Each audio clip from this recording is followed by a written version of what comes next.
Idealism prevails. Make the world a better place.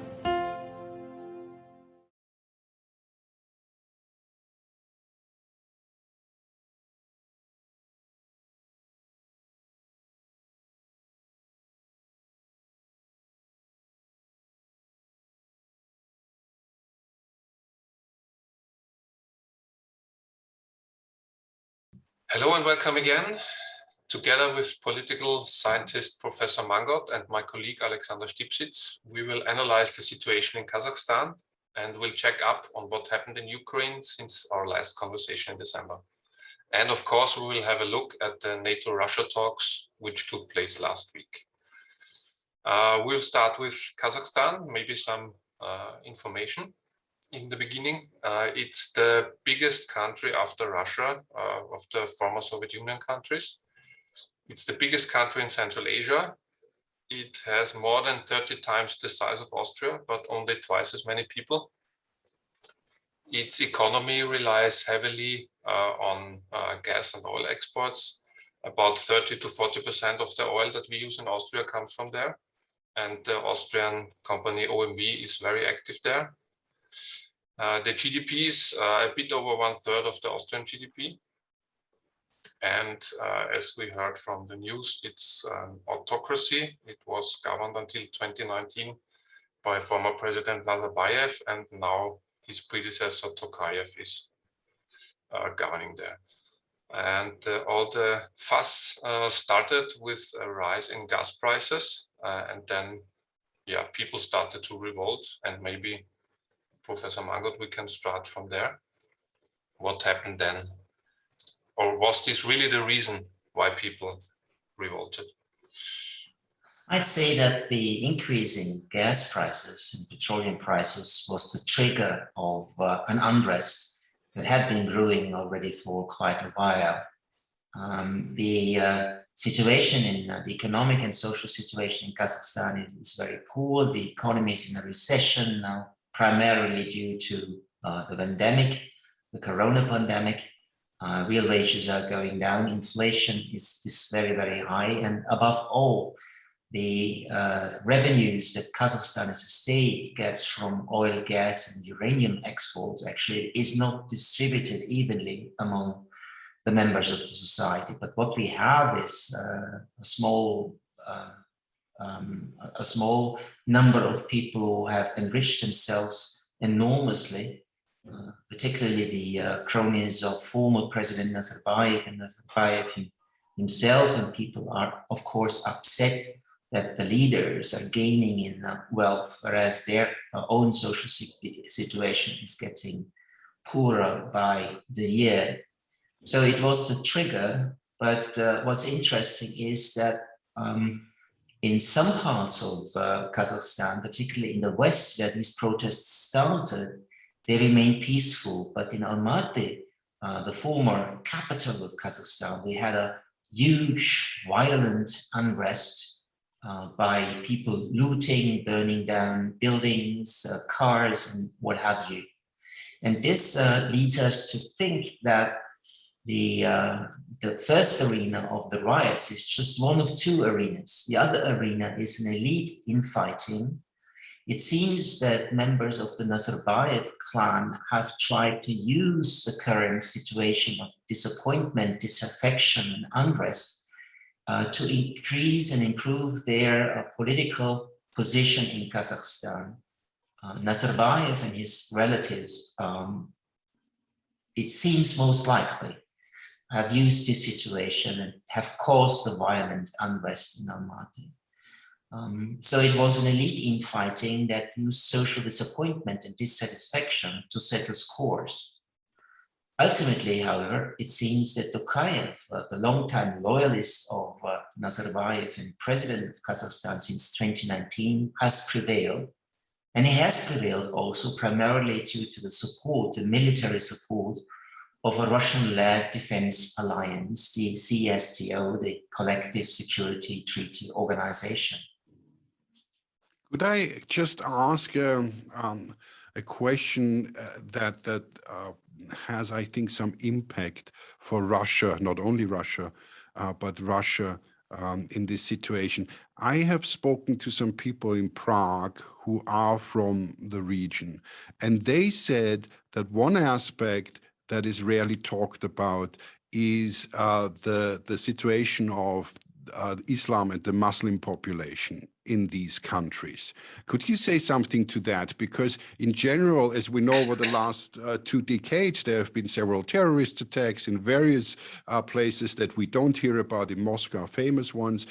Is there a brewing conflict in that direction having to do with the Muslim populations generally that threatens Russia and may have something to do with the situation as well? Well, actually, in Kazakhstan, we don't find any political Islamic radicalism. It's different in other countries of Central Asia, like Tajikistan, Uzbekistan, or Kyrgyzstan, neighboring countries of Kazakhstan. Of course, the relevance of Muslim beliefs has increased over the past 30 years, but it's not a radical version of Islam, but a rather traditional interpretation of Islam without any aspects of political Islamization.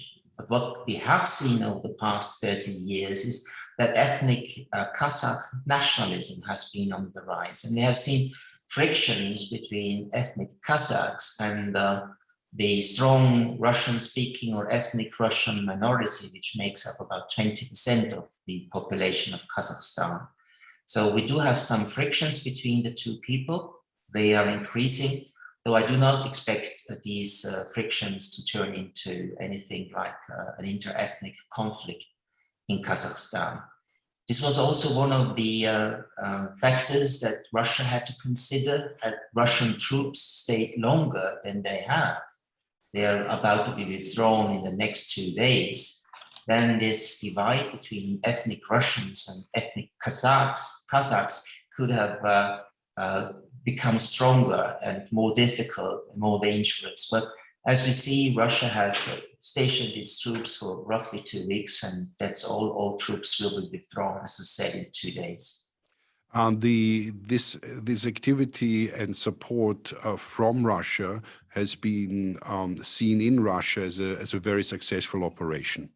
It in and out, and they achieved their objectives.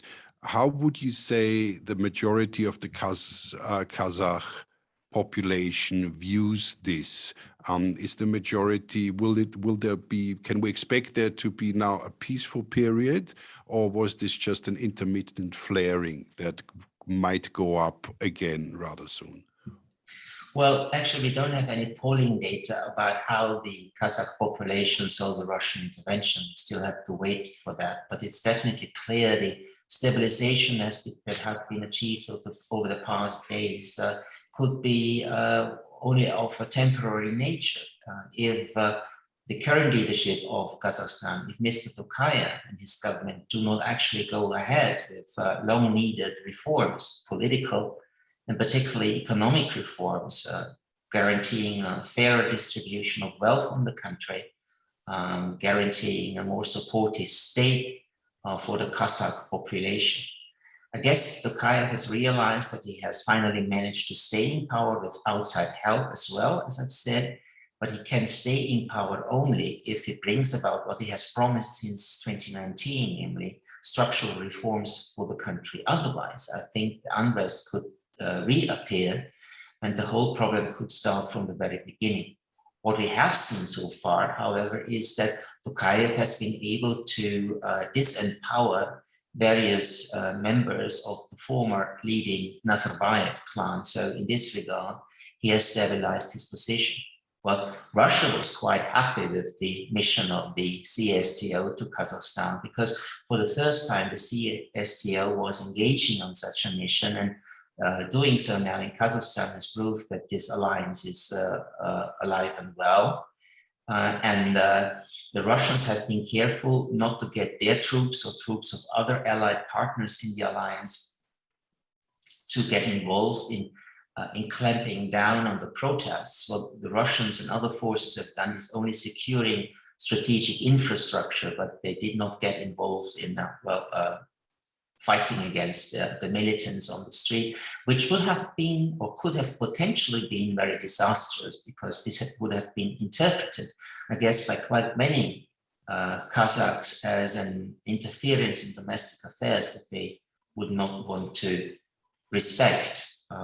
But it was sufficient for these allied forces to be present, guaranteeing the safety of critical infrastructure, because Russian involvement sent a signal to the Kazakh security forces that Russia is behind Toqajew, that Russia is supporting Toqajew, and that convinced the security forces in Kazakhstan to remain loyal to the leadership, to remain loyal to the government. So that was a second major contribution of this CSTO intervention in Kazakhstan. Chris, do you have a, yeah, please. Is there any indication for foreign interference? Because I'm quite sure that Russia always looks for indications that someone meddled before the revolution started, or before the revolt started. It's not a revolution. Is there any indication? Not so far as I've seen.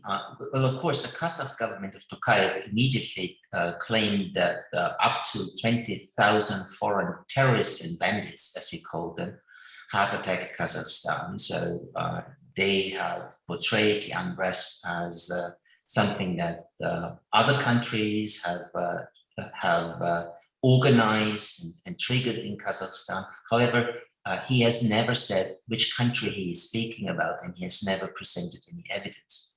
The Russians, of course, have followed this line of argumentation of Toqajew, because the CSTO can act on the territory of its member states only if there's a threat from abroad, a threat to the national security and territorial integrity of a CSTO member. So Russia has also claimed, yes, it was foreign interference. And Russia has spoken about what they have been afraid about for 20 years, and it is that this has been another effort in a colored revolution, namely bringing down a Russia-friendly government in a neighboring country of Russia. And what was surprising and interesting is that the Russian leadership, or parts of Russia's leadership, argued that in the future, these armed forces of the CSTO will be used to prevent such color revolutions in any member country of the alliance.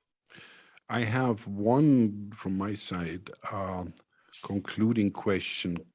What concerns me about this situation, and what surprised me about it, and colleague Chris has mentioned it, is our dependence, or not dependence, our deep connections in the energy sector, and to what degree a country like Austria has connections in Kazakhstan due to their resources. Now, you just pointed at the possibility, if these reforms do not take place now that were promised, that this volatility will continue. What would you advise to the Austrian government, or subsequently also to the Europeans in general, considering this dependency on energy, which is, of course, then going into the Russian question as well?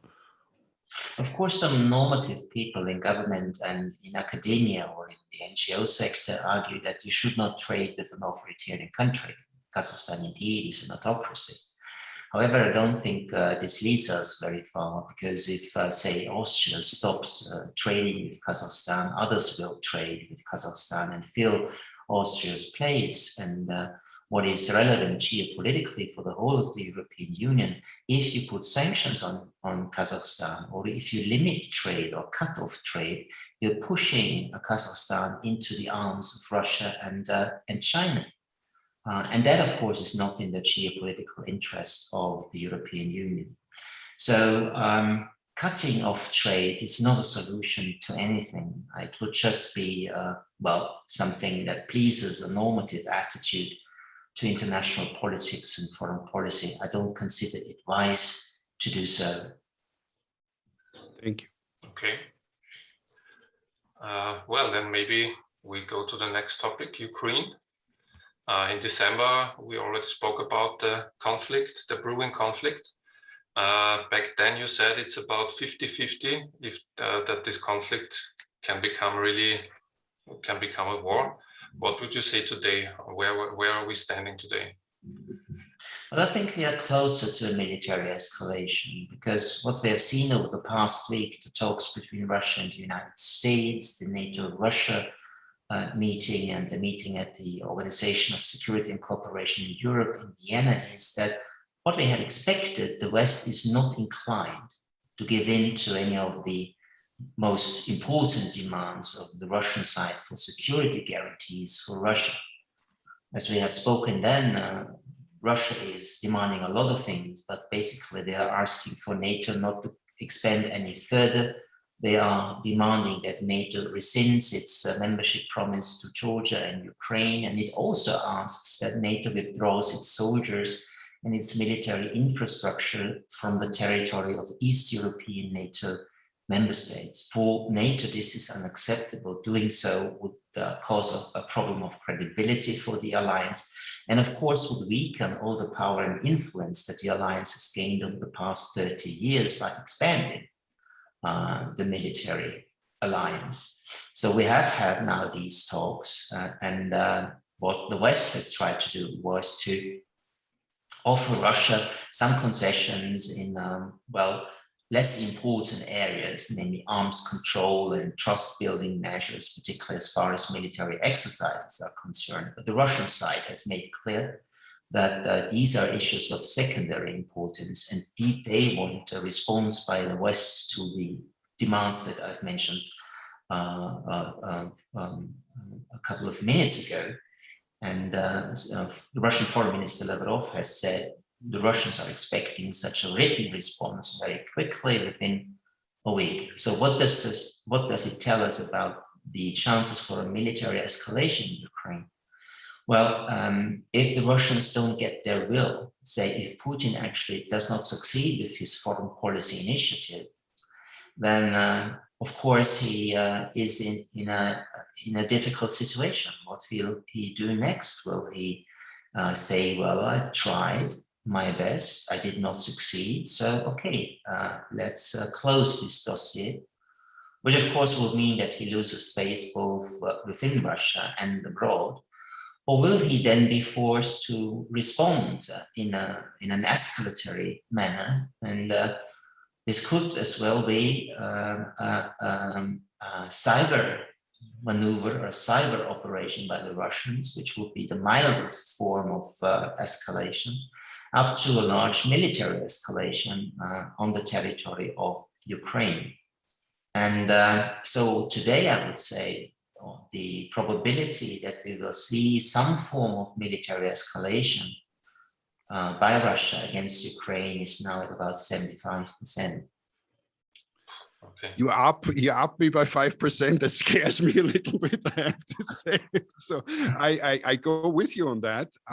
And maybe let's peel a few things off that rotten orange concerning Europe.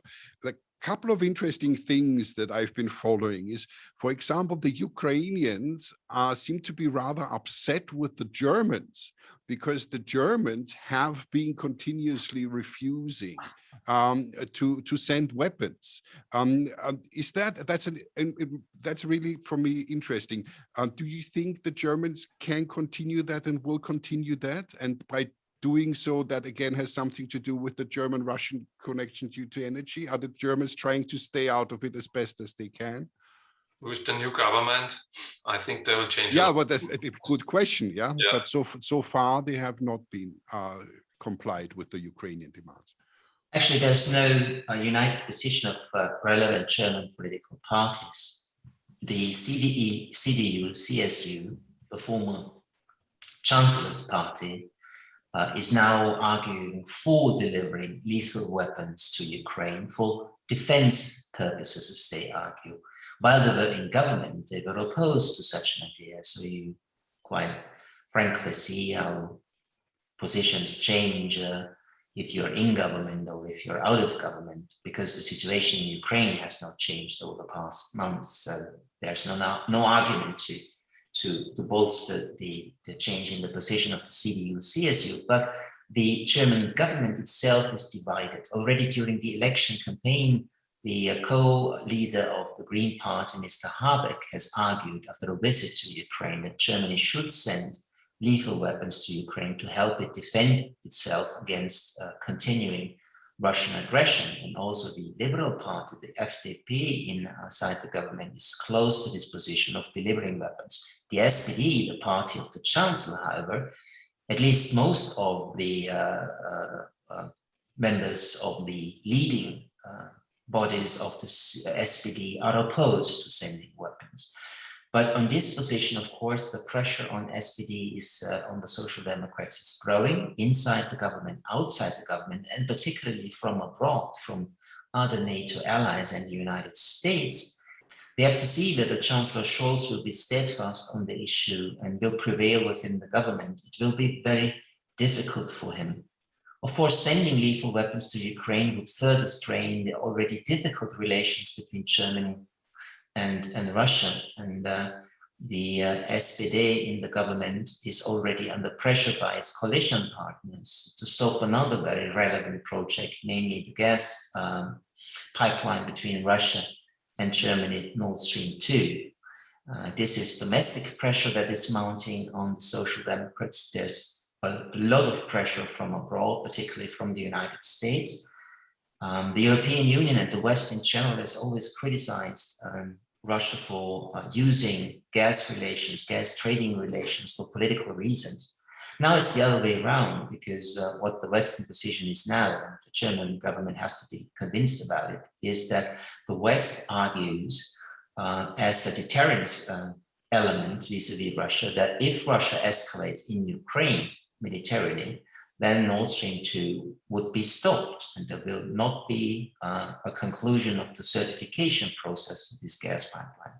So a couple of years after the gas crisis we had in the 2000s, now the West is using gas trade for political reasons as well, and they are asking the German government, and this of course concerns mainly the Social Democrats, to make a public statement to make Russia aware of the fact that Germany would indeed stop the certification process if there is any new aggression by Russia vis-a-vis Ukraine. Dries, could I tag on because that the Polish government has said, or some speakers of the government have said, that Europe is closest to a major war on its territory than in the last 30 years. That didn't surprise me. What I didn't see coming in the last days is that Sweden is particularly worried. Could you enlighten us to that situation vis-a-vis Sweden, which is a neutral country, as far as I know, and what's going on there, and Russian ships close to their seas, and so on and so forth. Why Sweden? Well, I don't think that there will be a military attack on Sweden by Russia on the island Gotland, which is widely discussed at the moment. But there are analysts and there are politicians who think that Russia might not only escalate vis-a-vis Ukraine, but could escalate further, including Western countries or the Baltic nations, for that matter. I don't think that's very realistic, but there are forces in Sweden, like in Finland, who are thinking quite openly about joining NATO. And I think all the fuss they are now making about the potential Russian aggression against Sweden or Finland is used by these forces to make their cause more supported by the populations of these two countries, which are quite skeptical about joining the Western military alliance. So I think a lot of fuss about something that will not materialize as a military threat. Especially Finland had quite an ongoing, relation with Russia. Well, they're past 30 years, where they have 1,300 kilometers of border to them, and a lot of wars in the past. They always try to stay, and they had a war in the past, but they always try to stay neutral, more or less, between NATO and Russia. And now the Prime Minister openly was thinking about whether or not a NATO closer relation to NATO would be wise or not. So this is quite a big move, I would say, for such a country. Well, actually, Russia is threatening military means to oppose Western interests and to enforce its own interests. So from the point of view of Finland or Sweden, it's understandable that they are considering more than ever before that joining the North Atlantic Treaty Organization, joining NATO, would help protect their security. I don't see it threatened immediately or in the foreseeable future, but security policy, of course, is always to take care about what might happen tomorrow. So I think the discussion will intensify with a military escalation in Ukraine. However, I think it would be a very detrimental development. Bringing in Sweden and Finland into NATO would actually increase the fear of Russia of being encircled. It would then actually be encircled by NATO. It will not be a contribution to de-escalate the situation in Europe, but it would be a contribution to cause a major iron divide of the European continent, with the western part and Russia on the other side. And given all the long-term tradition of Swedish and Finnish policy on balancing and contributing to a more comprehensive security architecture in Europe would be gone, and that would be a loss, I think, for the European Union. Would increase actually the number of NATO countries in the European Union from 21 to 23 out of 27. So NATO and EU members would become more and more the same. And yet, Europe didn't really take a big part of the talks of last week. No. I have to say, it was just Russia and the United States. Well, actually, it was very tragic to see how the head of the foreign and security policy, or the High Representative for Foreign and Security Policy of the European Union, Borrell, actually asked for and pleaded for the European Union to get involved in these talks. But nobody, neither the United States nor Russia, wants the European Union as an institution to play any role in this process. For the Russians, the reason is that they don't see the European Union as an independent actor. What they see the European Union as is a vassal of the United States, and they say the European Union actually is always implementing what the United States is asking them to do. So what sense does it make to talk to a vassal? Let's speak to the master directly. And that is what for the Russians is the major cooperation and coordination axis, namely the talks between Russia and the United States. So the European Union as an institution actually has not been taken care of, and it will not be considered as a player in this respect. And this also indicates that the European Union actually is a powerful economic player, but geopolitically, the European Union is a dwarf. It's insignificant. And it doesn't seem to be the case that the Europeans will realize that in order to get more influential, they would need to get more independent from their transatlantic ties and build their own defense forces and are able to defend European territory against aggression from abroad, and also control the periphery of the European Union in terms of soft and hard security crises. And one might add, before actually dealing with the cross-Atlantic relationship, a little bit or a lot more integration within may be helpful. No? Absolutely. This particularly concerns foreign policy. Well, foreign policy is still a matter of consensus, which makes it very, very difficult for the European Union to take on a united position. But this is due to the fact that the interests of the various EU member countries are very different.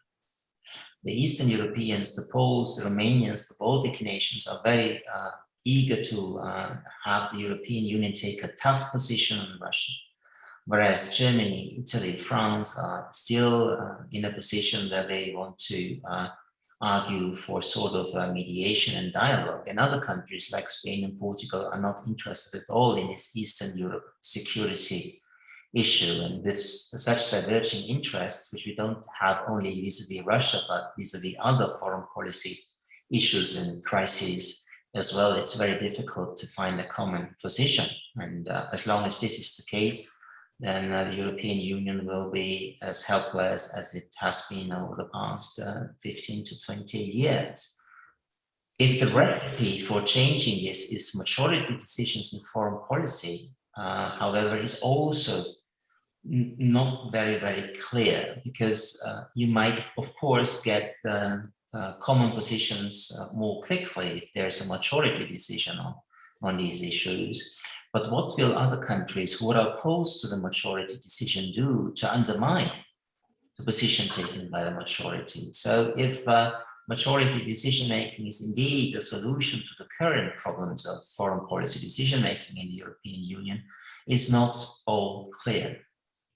So it stands to hope that the threat that is the Damocles sword that's hanging over us right now may actually facilitate some kind of haste or at least renewed motivation of dealing with this. Chris, do you have anything specific now, or let's see?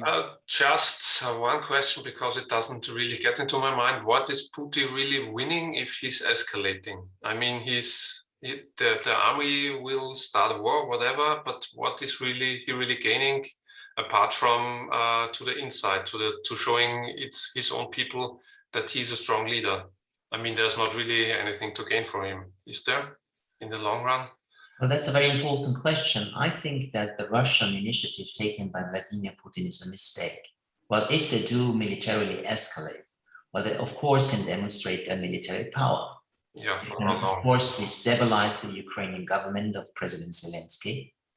And they, and it's quite important, could show that all those Western statements about protecting Ukraine's sovereignty and territorial integrity are just talk, because no NATO soldier will come to assist the Ukrainian armed forces against the military aggression by Russia. There's a very cynical saying that NATO will defend Ukrainian independence to the last Ukrainian soldier. Meaning, of course, it will be up to the Ukrainians to defend themselves. So Russia could actually demonstrate to all those countries who are interested in closer cooperation with NATO that NATO doesn't take any military action to help them. But then that's everything he can achieve.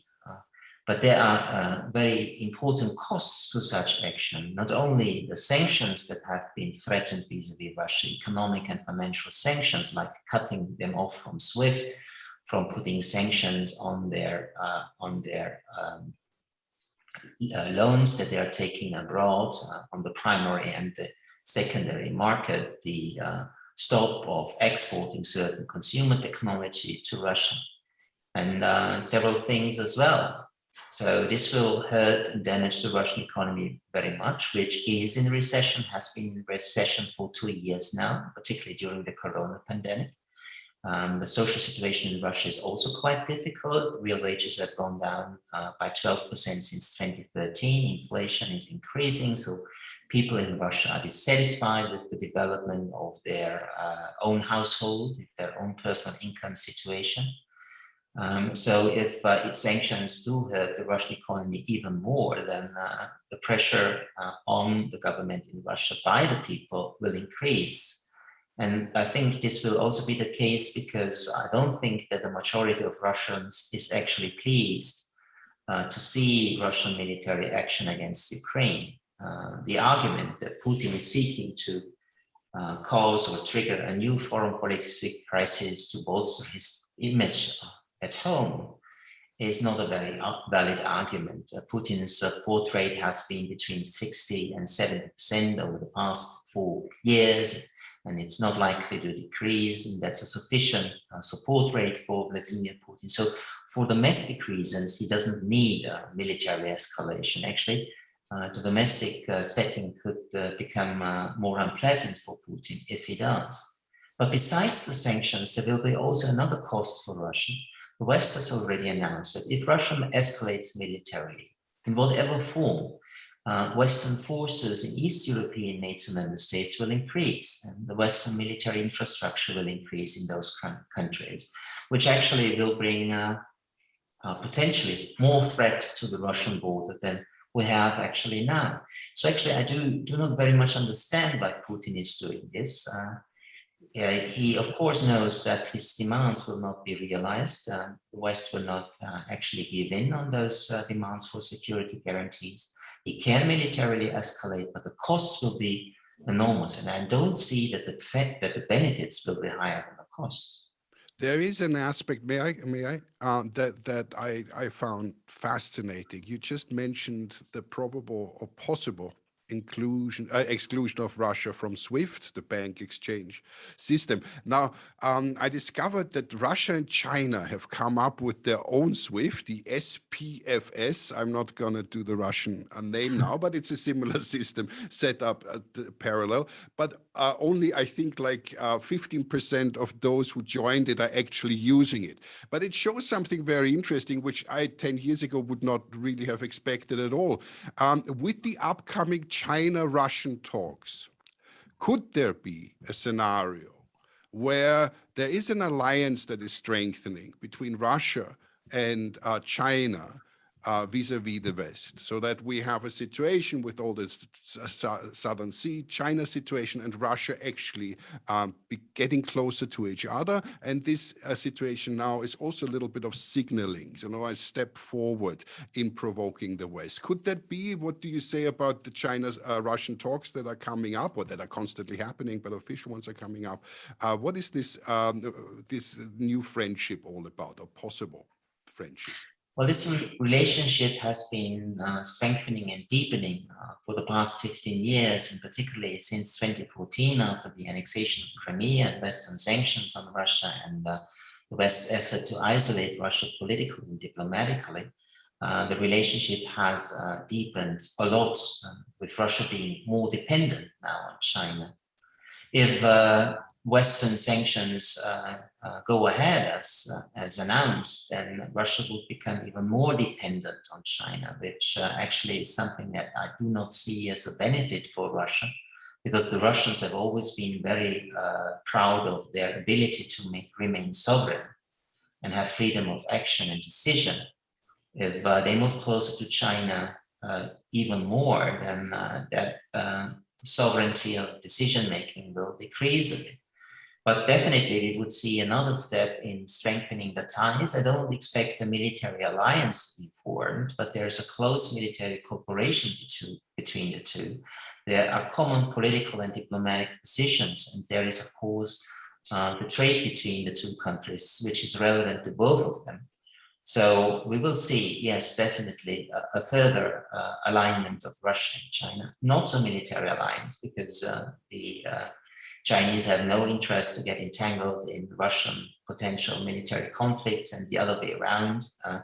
But yes, the alliance will get stronger. And that, of course, raises the question that has been debated by the academia over the past years, namely, is it wise to push Russia further into the arms of China if the West identifies China as the major competitor and rival of the West in the future, particularly as far as Chinese-US rivalry is concerned? Will the West, and particularly the United States, be able to balance both Russia and China if they go together even more? Or will it be more difficult to do so? Would it be relevant, as John Mearsheimer, a prominent realist thinker, argues, to try to find avenues for getting Russia closer to the West again? Well, there is this debate. Some say the West has the power to balance both. Others are arguing for breaking this close ties between Russia and China. I do think that it would be wise to get Russia closer to the West, but I don't see any chances in the foreseeable future for such a development. There's nothing the West can offer Russia which would be of greater benefit for Russia than its relationship with China. Okay. I have one more. If you want to end it, then guys, then let's end it. But I have a meta question. You can you can cut the preludium later. Dear Professor Mangott,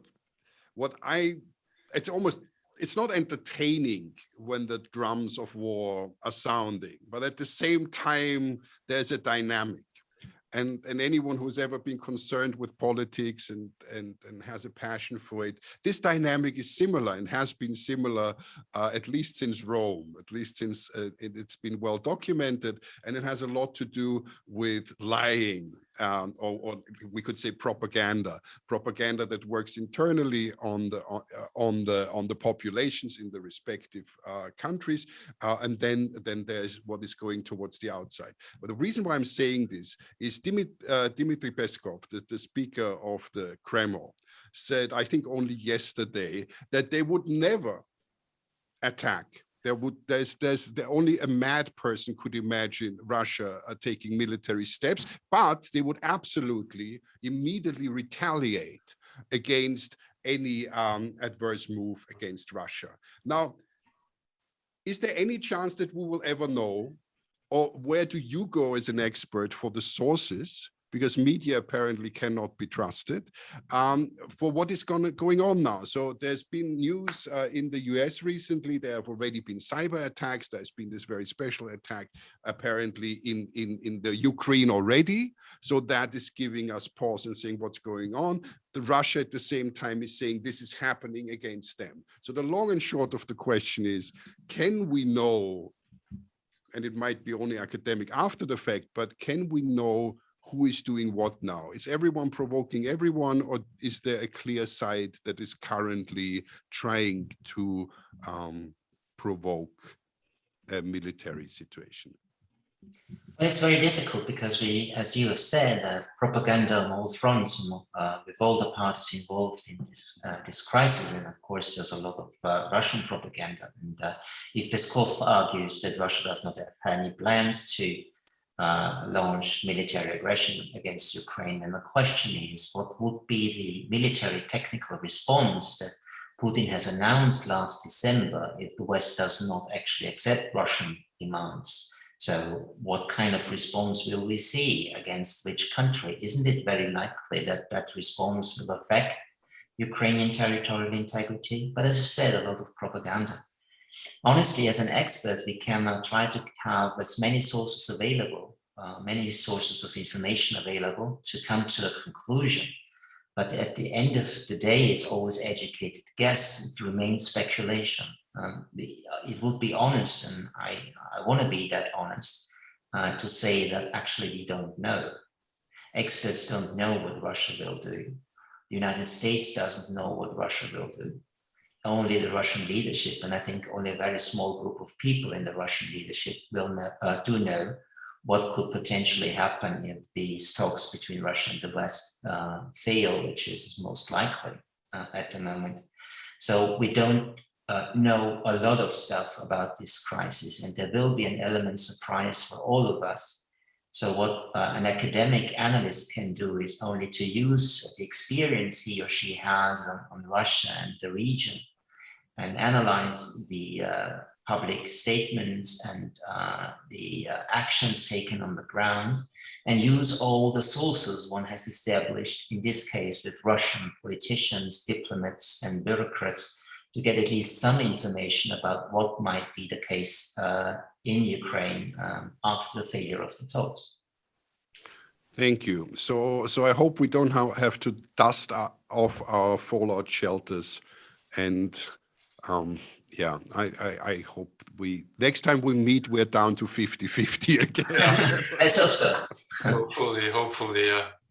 Okay, then, if there's no further input, I would say we conclude the session for today. Thank you for taking your time, for participating. Thank you all for watching, and we will see you again in a couple of weeks. Yeah. До свидания. До свидания. Idealism prevails. Make the world a better place.